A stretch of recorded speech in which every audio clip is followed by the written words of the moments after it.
जय हिंद साथियों, फिर से मैं आपके साथ एक और क्वेश्चन एसएससी सीजीएल में आया हुआ। यहाँ पर क्वेश्चन है कि एक पाइप एक टंकी को 30 घंटे में भर सकता है। यहाँ पर एक तली में रिसाव के कारण यह 50 घंटे में भर जाता है। रिसाव के कारण पूरी तरह भरे हुए टैंक को खाली होने में कितना समय लगेगा। ऐसे क्वेश्चन को अपन किस तरीके से करते हैं वो आप देखिएगा। देखो दोस्तों, इसके मैं आपको दो तरीके बताऊंगा कैसे करेंगे। एक तो डायरेक्ट तरीका और एक इसका जो बेसिक तरीके से करता रहे वो तरीका। आपके पास एक टंकी मान लीजिए ए है, ठीक है। वो इसको कितने देर में भरता है, 30 में। और यहाँ पर आपके पास है, इसके बाद जो एक टंकी है उसमें रिसाव हो गया और टंकी भरती भी जा रही है और वो रिसाव भी चालू है। इस वजह से वो 50 घंटे में भरता है, मतलब कि ए माइनस बी, ठीक है। क्योंकि ये जो बी हैं, बी मान रहे हैं रिसाव वाले को, ठीक है। रिसाव जो हैं उसको अपन ने बी से लिख रहे हैं और बी को माइनस से लिख रहे हैं। तो ये कितनी देर में भर रहा है, 50 घंटे में। इस तरीके से आपने लिख लिया होगा। फिर इन दोनों का एलसीएम लेंगे और एलसीएम अपने पास कितना आ जाएगा दोस्तों, तो आपके पास एलसीएम आएगा 150, ठीक है। अब 150 आ गया तो 30 का भाग 150 में देंगे तो अपने पास कितना आएगा, 5। मतलब एक की क्षमता कितनी है, 5 है।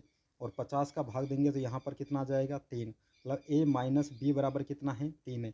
यहाँ पर लिखकर समझाता हूँ कि ए माइनस बी, यहाँ पर है ए माइनस बी बराबर आपके पास कितने हैं, 3 है। और ए बराबर आपके पास कितना, ए बराबर 5 है। अगर ए की वैल्यू यहाँ रख देते हो, ए के स्थान पर यहाँ पर 5 माइनस बी और बराबर अगर आप 3 रखते हो तो 3 को इस साइड लेकर आओगे तो 5 माइनस यहाँ पर 3 करोगे तो बी की वैल्यू कितनी आ जाएगी, 2। तो यहाँ से बी की वैल्यू कितनी आ गई, 2। आपके पास पूछा जा रहा है दोस्तों कि ये जो रिसाव हैं इस टंकी को पूरी तरीके से कितनी देर में खाली कर देगा। तो ये रिसाव 150 में किसका भाग दोगे, 2 का। 150 में आपने कितने का भाग देना है, 2 का। तो यहाँ पर दीजिएगा 150 और यहाँ पर आपके पास भाग 2। 2 से इसको काटोगे कितनी बार कट जाएगा, तो ये पूरी तरीके से 75 बार कट जाएगा। तो मतलब 75 घंटे में ये पूरी तरीके से भर जाएगा, ठीक है दोस्तों। तो इस तरीके से आपको ये करना था। या आप इसका सेकंड तरीका ये कर सकते थे कि आपके पास देखो, मैंने पहले भी आपको करवाया हुआ है कि अगर आपके पास ए आपके पास दे रखा है 30 और ए माइनस बी दे रखा है कितना, 50। और आपसे कहा जाए कि ये जो बी है, बी कितनी देर में करेगा, तो आपको कुछ भी नहीं करना था।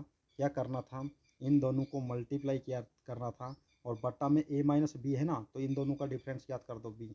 बस यहाँ पर 20 से काट दो, ये एक जीरो से, यहाँ पर एक जीरो, यहाँ पर 2 से 50 को काटो कितनी बार, 25 बार।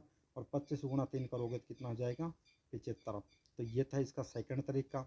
इन दोनों तरीके में से आपको कौन सा तरीका बढ़िया लगा, कमेंट करके ज़रूर बताइएगा, ठीक है दोस्तों।